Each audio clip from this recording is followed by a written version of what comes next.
नमस्कार दोस्तों, मैं आकाश जैन आप सभी का स्वागत करता हूं आपके अपने YouTube channel GS genius academy पर। दोस्तों, जैसा कि मैंने आपसे वादा किया था कि भूगोल में हम आगे के लेक्चर कंटिन्यू करेंगे और जो वादा किया है वो तो निभाना पड़ेगा।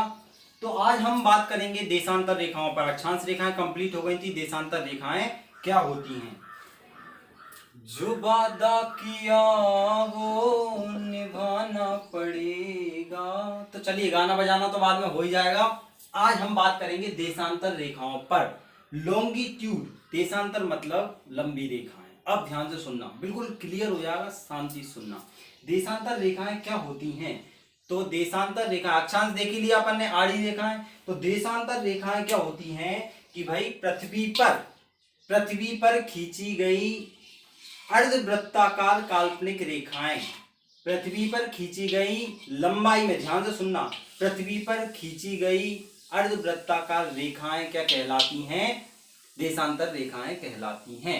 तो अब हम समझेंगे कि देशांतर रेखाओं की जरूरत क्यों पड़ी, कौन कौन सी, कैसे, कितनी, क्या काम करती हैं, सारी चीजों को हम समझेंगे। तो सबसे पहले हमने क्या देखा कि देखो, मान लो ये पृथ्वी है, ये पृथ्वी है और पृथ्वी पर हमने कैसी रेखाएं खींची गई हैं? पृथ्वी पर खींची गई ऊर्ध्वाधर रेखाएं, जो काल्पनिक रेखाएं, ऊर्ध्वाधर रेखाएं, ध्यान से सुनना। अब ये रेखाएं ये ऐसे, अब ये क्या कभी एक दूसरे के समांतर होंगी?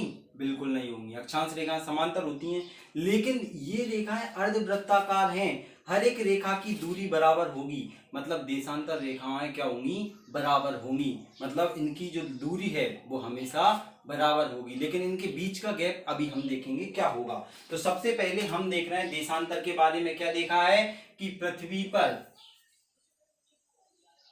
पृथ्वी पर खींची गई काल्पनिक रेखा, मान लो ये देशांतर रेखा है, तो पृथ्वी पर खींची गई लंबवत काल्पनिक रेखा क्या कहलाती है? अर्धवृत्ताकार रेखा क्या कहलाती है?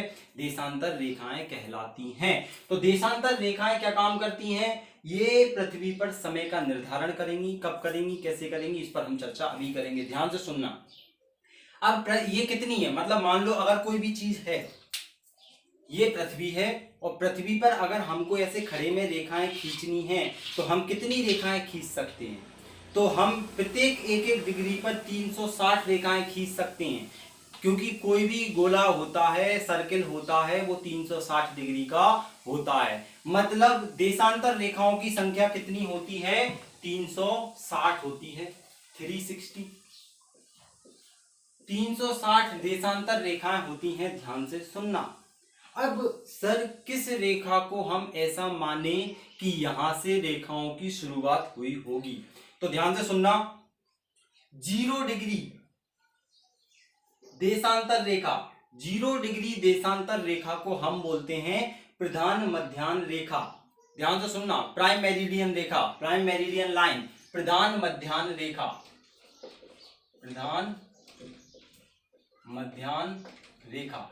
तो 0 डिग्री की देशांतर रेखा क्या कहलाती है? प्रधान मध्याह्न रेखा कहलाती है। और ये कहां से गुजरी है? देखो, पहले ये कोई नहीं थी, 1884 से पहले तक ऐसी कोई देशांतर रेखाएं नहीं थी। लेकिन बाद में जैसे ही क्या हुआ, हवाई जहाज का विकास हुआ या फिर एक देश से दूसरे देश में जाना हुआ, रफ्तार की ट्रेनें चलना शुरू हुई, तो समय कभी आगे कभी पीछे हो रहा था। इसको निर्धारित करने के लिए उस समय एक महा औद्योगिक क्रांति पैदा हुई। कहां पर? ब्रिटेन में, लंदन में।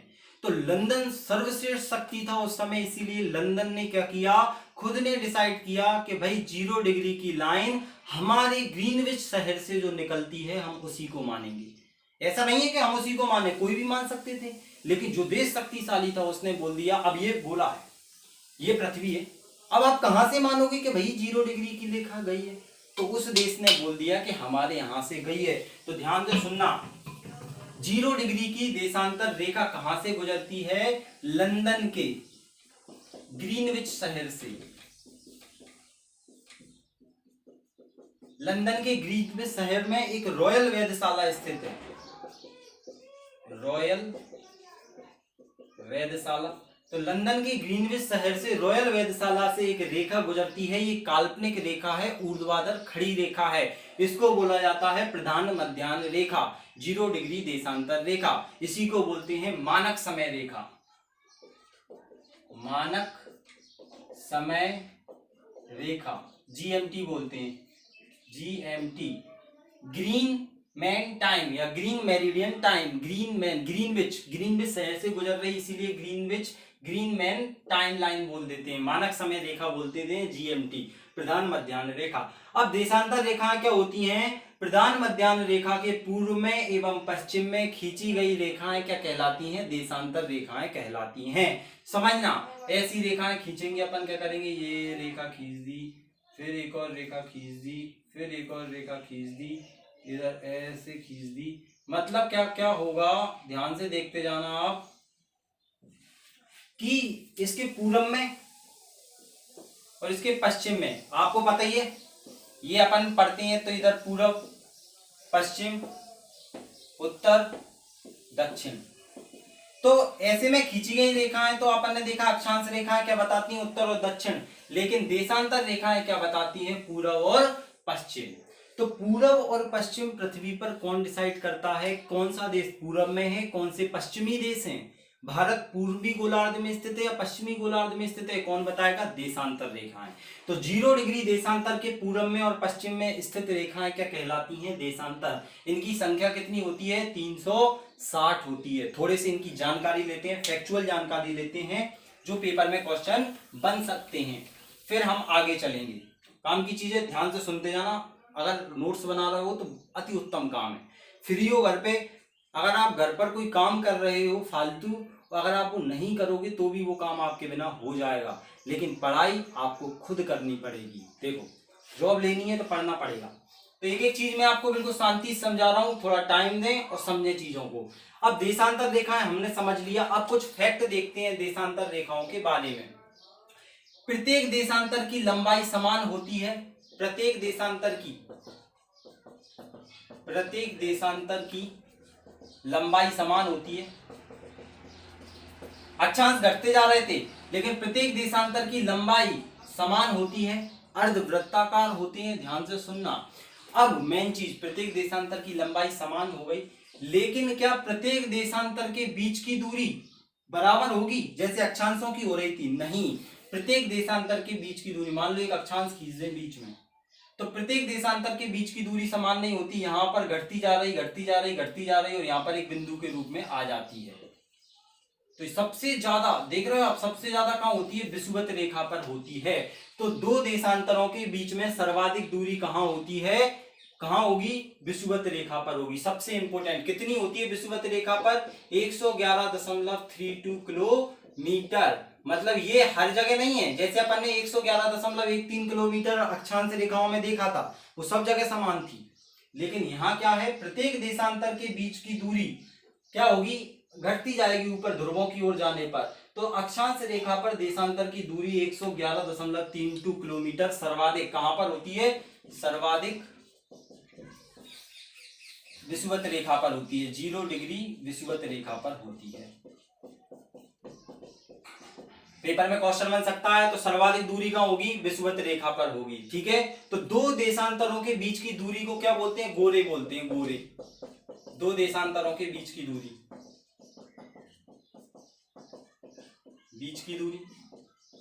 तो दो देशांतरों के बीच की दूरी को क्या बोला जाता है? गोरे बोला जाता है। देशांतर रेखाएं, प्रत्येक देशांतर रेखा पृथ्वी को दो बराबर भागों में बांटती है। अक्षांश रेखा एक ही बांट रही थी, भूमध्य रेखा, लेकिन अब मुझे बताओ, ये पृथ्वी है, अब मैं अगर इस रेखा को ऐसे मान लूं, अक्षांश रेखा, देशांतर रेखा को, तो यहां से भी पूरा दोनों तरफ का गोला बराबर हो जाएगा। ध्यान से सुनना, पूरा बराबर, मैं इसको मानूं तो इधर से भी पूरी पृथ्वी बराबर हो जाएगी। ध्यान से सुनना, आधी आधी, मतलब प्रत्येक देशांतर रेखा पृथ्वी को दो बराबर भागों में बांटती है। प्रत्येक देशांतर रेखा पृथ्वी को दो बराबर भागों में, दो बराबर भागों में बांटती है। इसीलिए प्रत्येक देशांतर रेखाओं को महान वृत्त बोला जाता है, जबकि 0 डिग्री अक्षांश को महान वृत्त बोलते हैं, जबकि किसी भी देशांतर को महान वृत्त मतलब ऐसा वृत्त जो पूरी पृथ्वी को दो बराबर भागों में बांटता है। तो ये अर्धवृत्ताकार होते हैं, टोटल संख्या 360 होती है। 0 डिग्री अक्षांश देशांतर रेखाओं को मानक समय रेखा प्रधान मध्याह्न लाइन बोलते हैं। क्या होता है अभी बात करेंगे। इतनी बात समझ में आई। पेपर में एक क्वेश्चन और आ सकता है कि भाई 0 डिग्री देशांतर रेखा और भूमध्य रेखा किस स्थान पर काटते हैं, किस स्थान पर काटते हैं। तो ये काटते हैं, ध्यान से सुनना, यहां पर अपना कौन सा आ जाएगा, अमेरिका, उत्तरी अमेरिका, दक्षिणी अमेरिका या अफ्रीका। तो अमेरिका और अफ्रीका के बीच में है अटलांटिक महासागर। कौन सा महासागर है, अटलांटिक महासागर। तो ये दोनों एक दूसरे को अटलांटिक महासागर में काटते हैं। अक्षांश देशांतर रेखा और अक्षांश रेखा एक दूसरे को अटलांटिक महासागर में काटते हैं। 0 डिग्री देशांतर रेखा जो ग्रीनविच लंदन के वेधशाला से गुजरती है, रॉयल वेधशाला से। अब काम की चीज देखेंगे हम कि भाई देशांतर रेखाएं हमें एक स्थान से दूसरे स्थान की दूरी तो बताती हैं, सबसे महत्वपूर्ण काम है देशांतर रेखाओं का, ये बताती हैं समय का निर्धारण। तो इनका महत्व क्या है, उपयोग क्या है, चलो देखते हैं। उम्मीद है ये समझ में आ गया होगा। अब मैं इसको हटा रहा हूं।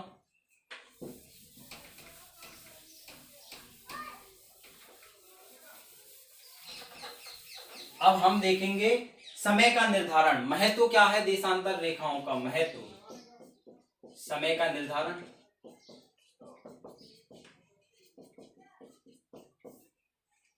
अगर ये रेखाएं ना होती तो समय क्या होता, कोई से देश में कुछ चल रहा है, कोई से देश में कुछ चल रहा है, पता ही नहीं चलता हमें कि समय क्या चल रहा है।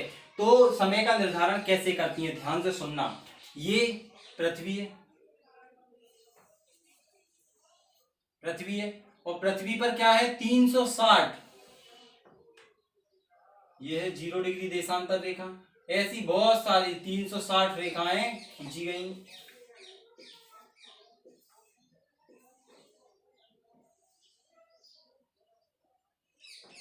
ऐसी बहुत सारी 360 रेखाएं खींची गई, ध्यान से सुनना। तो अब अपन देखेंगे कि पृथ्वी पश्चिम से पूरब की ओर घूम रही है। ये पश्चिम और ये पूरब, इधर निकलता है पूरब में सूरज। तो पृथ्वी, इसीलिए अपन बोलते हैं कि भैया जापान में पहले दिन हो जाता है। जब हम गतियां पढ़ेंगे पृथ्वी की तब मैं आपको बिल्कुल क्लियर कर दूंगा कि भाई कहां पर सबसे बड़ा दिन कैसे होता है, घूर्णन गति, परिक्रमण गति क्या होती है, बिल्कुल क्लियर हो जाएगा। अगर आपको समझ में आए तो लाइक और कमेंट जरूर करना, ताकि मैं बनाते जाऊंगा। ऐसी धूप में मैं बना रहा हूँ सबसे ऊपर छत में, और बताऊंगा कैसे सेटअप आपके लिए मैंने बनाया है।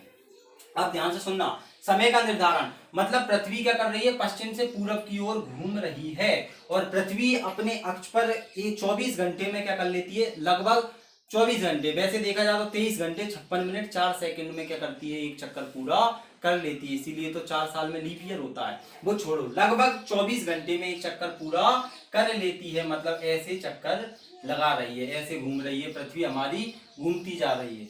तो क्या होगा, 24 घंटे में एक चक्कर पूरा कर लेगी, मतलब 360 डिग्री पूरी की पूरी घूम जाएगी 24 घंटे में। ध्यान से सुनना, 24 घंटे में कितना, 360 डिग्री। तो भाई एक घंटे में कितना घूमेगी, एक घंटे में कितना, तो 360 डिवाइडेड बाय 24, तो कितना आ जाएगा ये 15। मतलब एक घंटे में 15 डिग्री पृथ्वी क्या करती है, घूमती है। अब हमें 1 डिग्री घूमने का समय निकालना है, 1 डिग्री, समझना इस चीज को, नहीं तो उलझ जाओगे। 1 घंटे में 15 डिग्री घूमती है, तो भाई 1 डिग्री घूमने में कितना समय लगेगा, 1 घंटा कितने मिनट का होता है, 60 मिनट का होता है, 60 मिनट का होता है, डिवाइडेड बाय 15 डिग्री। तो अपन इसको भाग करेंगे, 15 चौको 60, 4 मिनट। मतलब पृथ्वी 1 डिग्री घूमने में 4 मिनट का समय लेती है। पृथ्वी 1 डिग्री घूमने में कितने मिनट का समय ले रही है, 4 मिनट का समय। ये है पृथ्वी। हमारे पास टॉर्च नहीं है, टॉर्च होती तो मैं आपको बताता, अभी हालांकि टॉर्च नहीं। रुको,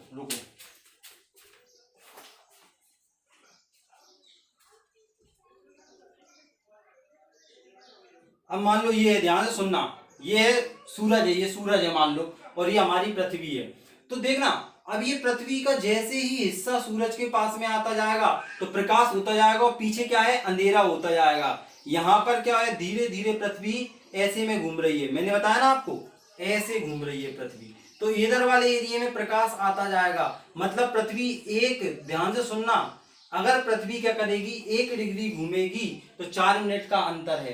पृथ्वी अगर मान लो एक देश यहाँ है, एक देश 15 डिग्री दूरी पर है, तो देखो ऐसे अगर पृथ्वी घूमेगी तो अगर 15 डिग्री पूरा कर लेगी, 15 डिग्री घूम जाएगी तो कितना हो जाएगा, 1 घंटा हो जाएगा। मतलब जापान में सुबह हो गई, फिर धीरे धीरे 15 डिग्री घूमने पर इधर इधर इधर इधर इधर ऐसे क्या होता जाएगा, उजाला होता जाएगा और समय बढ़ता जाएगा।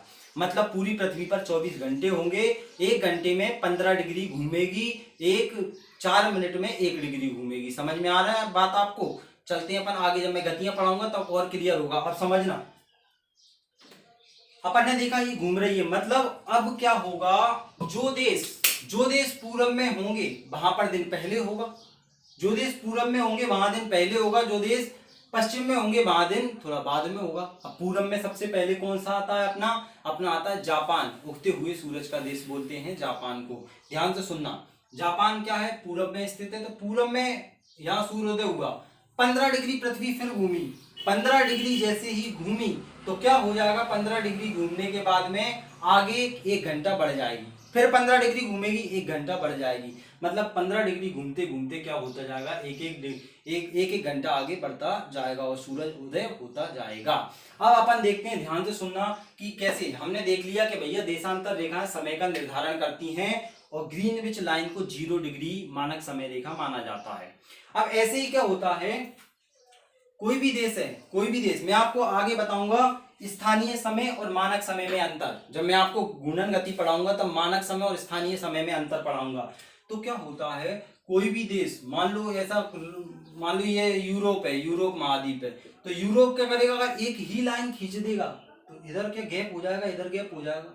तो कोई भी देश क्या करता है, अपना समय पूरे देश का सही करने के लिए, बराबर करने के लिए बीच में से एक लाइन खींच देता है, उस शहर या उस देश की वो मानक समय रेखा कहलाती है। जैसे हमारे यहाँ अरुणाचल प्रदेश में सूरज पहले उदय हो जाता है 2 घंटे, गुजरात में 2 घंटे बाद उदय होता है। तो क्या बीच में से हमने क्या कर रहा है, हमारा क्या है, मैं बताऊंगा, देशांतर और विस्तार पढ़ाऊंगा। 68.7 से लेके 97.25, 97.25 डिग्री क्या होता है, वो अंतर है दोनों में। तो हमने बीच में से 82.5 डिग्री मानक समय रेखा, जो मिर्जापुर या फिर नैनी से जाती है, वो अपन बाद में देखेंगे इलाहाबाद के, तो खींच दिए 82.5 डिग्री रेखा बीच में से खींच दिए, जो क्या करती है, पूरे देश के समय को बराबर बांट देती है कि भाई कहीं भी 1 घंटा होगा तो पूरे देश में 1 घंटा वही होगा। अब भले वहां पे सूरज उदय अरुणाचल प्रदेश में पहले होगा और गुजरात में बाद में हो जाएगा, लेकिन क्या होगा, यहाँ के लोग पहले उठ जाएंगे, यहाँ के लोग थोड़े बाद में उठेंगे, लेकिन ऑफिस तो सही टाइम पे चलेगा। ये मैं आपको बताऊंगा, अब टेंशन मत लो, जब मैं आपको परिक्रमण गति पढ़ाऊंगा तब मानक समय और स्थानीय समय पढ़ाऊंगा। तो 0 डिग्री में क्या माना जाता है कि यहाँ से समय की शुरुआत होती है, इससे आगे वाले पूर्व में जो देश स्थित हैं वहां पर समय पहले, मतलब सूरज पहले उदय हो जाता है, इधर बाद में उदय होता है। तो पेपर में क्वेश्चन आएगा, यहाँ पर है अमेरिका, यहाँ पर है इंडिया, यहाँ पर मान लो ये भारत। पेपर में क्वेश्चन आएगा कि भैया अगर अमेरिका में, या फिर क्वेश्चन सीधा सीधा आ जाएगा, 0 डिग्री से अगर देखा जाए भारत का समय कितने घंटे आगे है या समय कितना आगे है, तो अपन देखते हैं भैया कि भारत का समय 0 डिग्री से कितना आगे है। तो भारत की मध्याह्न रेखा क्या होती है, हमने देखा था इंडिया की, भारत की अगर देखा जाए तो इंडिया की अगर अपन देखेंगे, बाद में आगे चल के अपन पूरा पढ़ेंगे, अच्छे से बनाएंगे तब देखेंगे, तो बीचों बीच से एक रेखा गुजरती है और ऊपर से एक रेखा गुजरती है। तो ये देशांतर रेखा है, 5 राज्यों से होकर गुजरेगी, 82.5 डिग्री मानक समय रेखा, 82.5 डिग्री। तो अब ध्यान से सुनना, 82.5, तो अगर हम 82 ले लें, 82 डिग्री और 1 डिग्री में कितना मिनट होता है, 4 मिनट होते हैं, तो 4 का गुणा करेंगे अपन, 82 डिग्री, 0 से 82 देखना है अपन को, 82.5 कितना अंतर है बीच में, तो भारत का पता लग जाएगा। तो 82.5, 8 4 दूनी 8 और 8 चौको 32, 28 मिनट होगा। 4 मिनट गुणा कर रहे हैं अपन 4 मिनट का 82 डिग्री से, तो 328 प्लस आधा डिग्री गुणा 4 मतलब 2 minute plus 2 minute equal to 330 minute. 330 minute 330 minute को अगर घंटे में डिवाइड करना है, 330 मिनट डिवाइड बाय 60 से कर दो, तो 6 पंचा 30, 5.5 घंटा। मतलब अगर पेपर में क्वेश्चन आए कि भैया 0 डिग्री से भारत का समय कितने आगे है, तो हमारा समय है 5.5 घंटे आगे। तो मैंने उम्मीद है आपको देशांतर रेखाओं के बारे में समझ में आया होगा कि देशांतर रेखाएं समय को किस प्रकार बताती हैं। अक्षांश रेखाएं मैंने पहले पढ़ा दिया, तो वो वीडियो जरूर देखें, तभी आपको देशांतर समझ में आएगा और देशांतर किस प्रकार समय निर्धारित करता है। भारत के बारे में मैं आपको पढ़ाऊंगा जब भारत का अक्षांशीय और देशांतीय विस्तार पढ़ेंगे। तब तक के लिए जय हिंद, वंदे मातरम, धन्यवाद।